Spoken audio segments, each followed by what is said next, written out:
La problématique de l'augmentation anarchique du prix du ciment. Que peut-on en dire? Vous allez nous appeler au 01 48 52 94 02. C'est sans protocole, c'est maintenant. Hein. Vous pouvez composer notre numéro parce que plus on vous écoute, plus on a des informations, plus les décideurs vont encore prendre des décisions. Il y a sur les plateformes les gens qui ont réagi. Laurent, vous allez m'aider surtout à lire les réactions en ce qui concerne les réactions puisque mon portable est un peu vidé, la batterie est vidée. Donc voilà, les gens ont réagi. Oui. Quelqu'un a dit que c'est par exemple à 5 000 le paquet de ciment.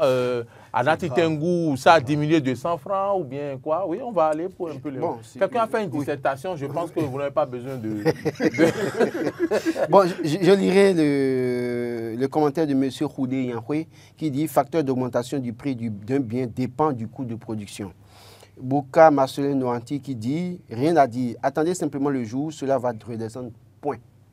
Bon, vous parlez de dissertation, je me passe de ça. On peut une partie de la dissertation. Bon, d'accord, si vous permettez.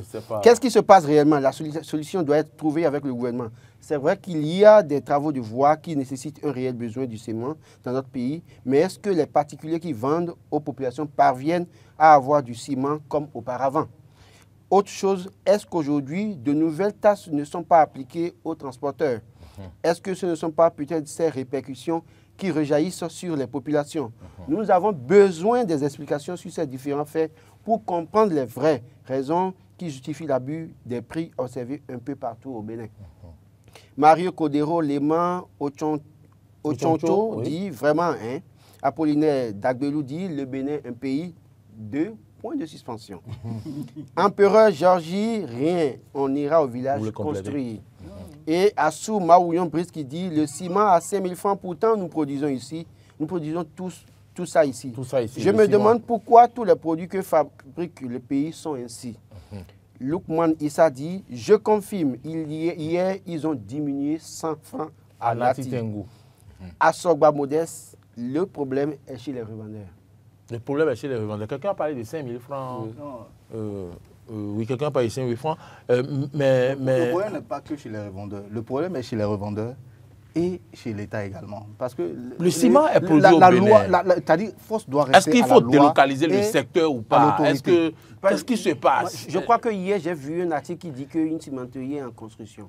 Je crois que le premier aspect que j'ai abordé hier, c'est que on libéralise le secteur, qu'on ouvre le secteur à d'autres investisseurs. Très important. Et que ce ne soit plus des cimenteries concentrées dans la partie méridionale du Bénin. Voilà. Parce que... Et je vais ajouter quelque chose juste pour... Et moi, je veux qu'on exige à ces, comment on appelle, à ces industriels ou bien ces investisseurs qui veulent venir chez nous, d'aller implanter les cimenteries aussi au centre et au nord du pays. Ils n'ont qu'à aller prendre la matière première à Nigbolo, transporter pour aller là-bas et aller les fabriquer sur place pour que les gens puissent... Il ne faut pas mettre toutes les unités dans le sud. Et après, le transport est compliqué à envoyer.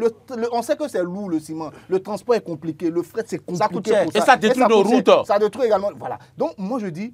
Il faut qu'on ait des exigences vis-à-vis des investisseurs dans le secteur. Parce que le ciment est l'une des denrées les plus prisées par le Béninois. Oui, on ne saurait faire ce que vous dites là sans développer quelqu'un en ligne. Bonjour. Transport adéquat. Oui, le réseau de transport, on en parle. Oui, bonjour monsieur. Oui, c'est Mohamed Baourou, moi je suis à Parakou. Monsieur Mohamed, comment allez-vous? Oui, ça va. D'accord, vous avez la parole. Ok.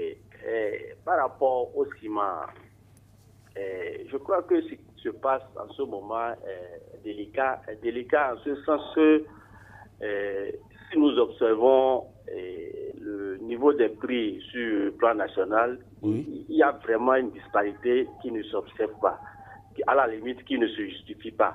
Il est vrai que la matière première à Onigbolo est là-bas, et ça fait que le transport, lorsque le commerçant intègre le coût du transport et quittant du sud là-bas au nord, il n'est pas évident qu'il puisse vendre ça au même prix que ce que le gouvernement lui prévoit en lançant ses prix planchers. Ça fait que, quelque part, le Nord subit vraiment un calvaire dans cette affaire. Alors, j'entendais M. Omar Adeyandou disait qu'il faut préconiser cette fois-ci, et si je peux m'exprimer, la déconcentration du des unités de production. Si c'est des accords industriels, on peut demander ici à l'industriel, cette fois-ci, de tout faire et de déplacer la matière première et que dans une partie du septentrion, que l'usine soit aussi implantée pour permettre d'amortir un peu les coûts, y compris aux commerçants et aux derniers consommateurs que nous sommes. Parce que ça là, on va toujours défier l'autorité de l'État. Le commerçant, lui, il s'en fout. Lui, il a sa boutique. Lorsque tu n'es pas en mesure d'acheter, tu tournes au Kazakh, lui continue son commerce. L'État peut faire quoi? Vous ne pouvez pas fermer toutes les boutiques de ciment. On ne peut pas. Le ministre du commerce sera tout le temps défié. Et devant lui, rien ne se passera. Donc ici, le problème, il est politique et la solution sera politique. Merci et passez agréable journée, monsieur Zoulali. Merci infiniment, monsieur Mohamed. Il a dit que la solution sera politique. Et moi, je pense effectivement que la solution sera politique. C'est-à-dire que la matière première, la solution doit être politique. Que l'État fasse l'effort de rendre la matière disponible, la matière première, je veux dire, qui est à Annick Bolo, là, disponible partout dans le pays. C'est à l'État. C'est comme l'eau et le courant aujourd'hui, le ciment pour le Béninois. Oui, je vous assure. Prenez, allez, faites le sondage. Laurent peut justifier. Faites le sondage partout où vous voulez. Même les gueux, excusez-moi l'image. Donc le ciment est devenu une denrée. Oui, c'est une denrée, mais de première nécessité pour le Béninois. Même les gueux, excusez-moi, je répète, excusez-moi l'image. C'est juste l'image que je vais utiliser. Excusez-moi le thème. Même les plus démunis d'entre nous, quand vous leur posez la question, sa première chose qu'il est en train de travailler, pour laquelle il travaille, c'est acheter sa tonne de ciment. On vous reçoit. Bonjour, monsieur. Oui, bonjour. Vous êtes en direct avec nous sur le plateau. Bonjour, présentez-vous. Vous nous appelez d'où? Vraiment, je m'appelle Epifane Niambossou. Oui. Je vous appelle depuis Calavé. D'accord, monsieur Niambossou, vous allez bien? Ça va. Vous avez la parole. Ok, merci beaucoup. Merci. Bon, et cette histoire de cherté de ciment, moi, je voudrais vous demander de vous rendre à l'usine même, quoi. Car moi, j'ai deux, trois frères qui ont des boutiques de ciment. Et il semblerait que, bon, peut-être que le manque de pluie, oui, agit sur l'usine là-bas. Et si bien que l'usine sortait une certaine quantité de ciment avant. Mais depuis un moment, ça sort rarement. Ça sort rarement. Hein? J'ai trois frères qui vendent de ciment à Champagne. Hein? Depuis un moment, ils reçoivent difficilement, même leurs fournisseurs n'arrivent pas à les satisfaire. Ils sont obligés, le peu qui sort, d'aller repayer chez des voisins pour satisfaire leurs clients. Hein? Si nous prenons le problème pour dire que c'est le revendeur, non, le problème n'est pas au niveau des revendeurs. Ce n'est pas au niveau des revendeurs, c'est dans l'usine là-bas. La quantité qu'ils avaient l'habitude de sortir, ils ne la sortent plus aujourd'hui. Et c'est devenu une denrée rare. Mais les gens ont envie de construire, les gens ont envie de payer. Mais quand l'autre fait l'effort pour aller payer chez des voisins, peut-être il prend à 85 000 avec le transport, mais il va prendre la combien. Hein? On dit que c'est cher, c'est pas affaire d'aller chez vous, ouvrir la boutique, aller faire des contrôles, chez les revendeurs, les taquiner pour rien, non. Hein? C'est très difficile aujourd'hui. Moi, je vis ça, je suis parmi eux, et c'est un problème qui est dans l'usine là-bas, en complicité peut-être avec l'État, je ne sais pas. Donc, je veux vous expliquer que ce n'est pas de Rwanda. Merci beaucoup. Merci, monsieur Epifane. Je crois qu'aujourd'hui, on a trois entreprises, trois usines de cimenterie au Bénin, je ne vais pas les citer.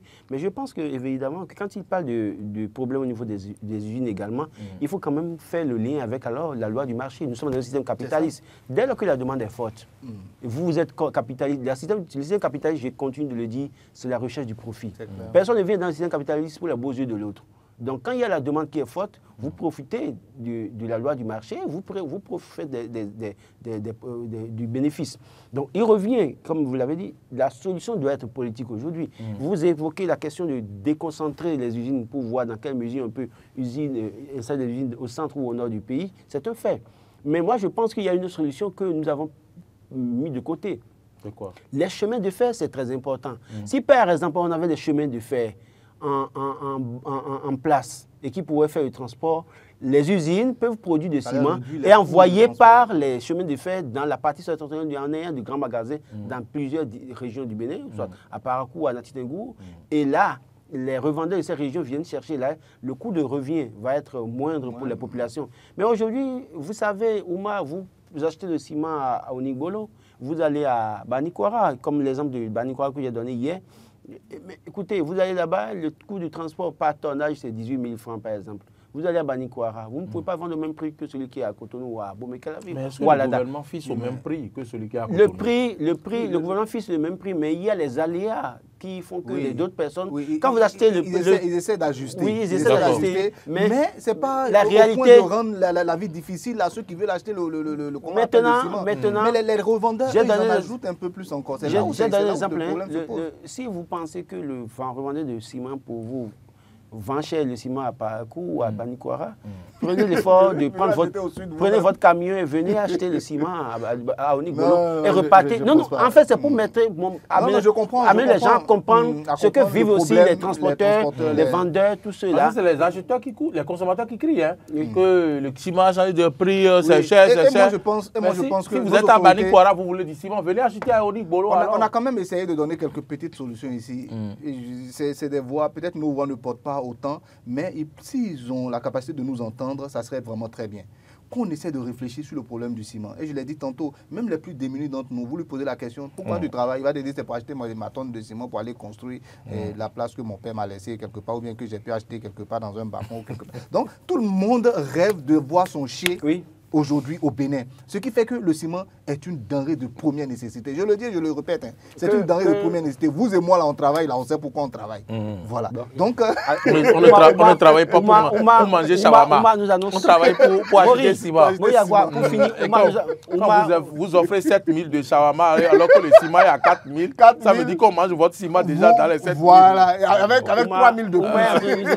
Ouma est en train de nous informer officiellement qu'il a un chantier. Il n'a pas dit ça. J'ai pas dit ça. En tout cas, continuez de prier pour moi. C'est important. Oui, mais c'est important. Non, c'est très important. Je crois que véritablement, il revient au gouvernement de pouvoir quand même comprendre l'enjeu et de trouver les solutions qui s'imposent. Et plutôt que de vouloir à tout prix fermer pour dire les gens ne respectent pas. Écoutez, la loi du marché, ils sont capitalistes. Ils doivent comprendre aussi les autres, les petits. Ils doivent comprendre aussi les petits capitalistes.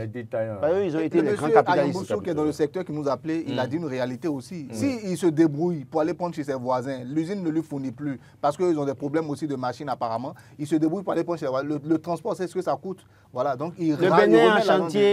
Il y a la demande de ciment qui est assez forte. Merci. Et les gens vont profiter de la situation.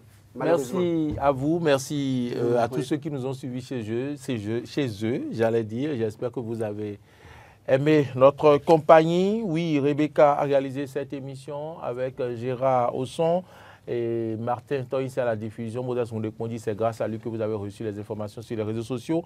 Merci à tous ceux qui nous ont appelés ce matin. C'est M. Mohamed Epifane et c'est également qui? Bon, c'est les deux. Voilà, merci Oumar Diandjou. Merci. On se donne rendez-vous demain avec Carole Olaye, voilà, depuis chez vous. Mesdames, Messieurs, bonne journée. Retrouvez à 13h Arthur Rindo. À 19h, je serai avec vous en votre compagnie. Bonne journée à toutes et à tous.